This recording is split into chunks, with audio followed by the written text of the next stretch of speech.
Buenos días, somos Eira, Enia y Hugo. Ahora os explicaremos información sobre la casa de Emilia Fortuny, Josep María y Jujol Gibert. Hacemos este vídeo porque pensamos que es un monumento importante para el mundo de arquitectura y el edificio más emblemático del Españoles. Este monumento es un edificio residencial que se acabó de hacer en el siglo XIX. Se trata de una casa con planta y un piso con buhardilla, que fue reformada por Jujol en el año 1944. La fachada es muy sencilla.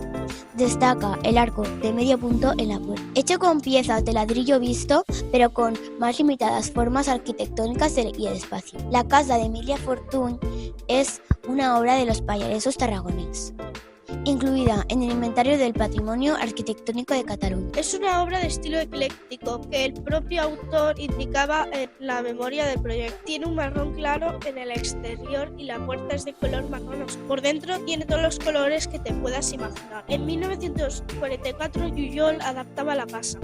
Jujol hijo indica que Jujol hizo un planteamiento general de los pisos sobreponiéndolos a los magníficos arcos que él mismo había proyectado por el almacén en 1928. Originariamente formaba parte de la casa de Fortuny, pero se separó y quedó mucha más limitada de forma arquitectónicas y después. Es de líneas sencillas y fue reformada por Jujol en 1944. Consta de planta baja, piso y buhardilla. La parte más destacable es la planta baja, donde se encuentra un arco de medio punto que enmarca la puerta de acceso y que destaca por su estructura, ya que tiene el arco construido de dovelas de ladrillos sobresalidas y de piedras que se van alterando. Las jambas del arco están construidas con ladrillos. El piso alto tiene un balcón sencillo y el desván 3 ventanillas pequeñas. De la cornisa que remata la fachada sobresalen las tejas árabes.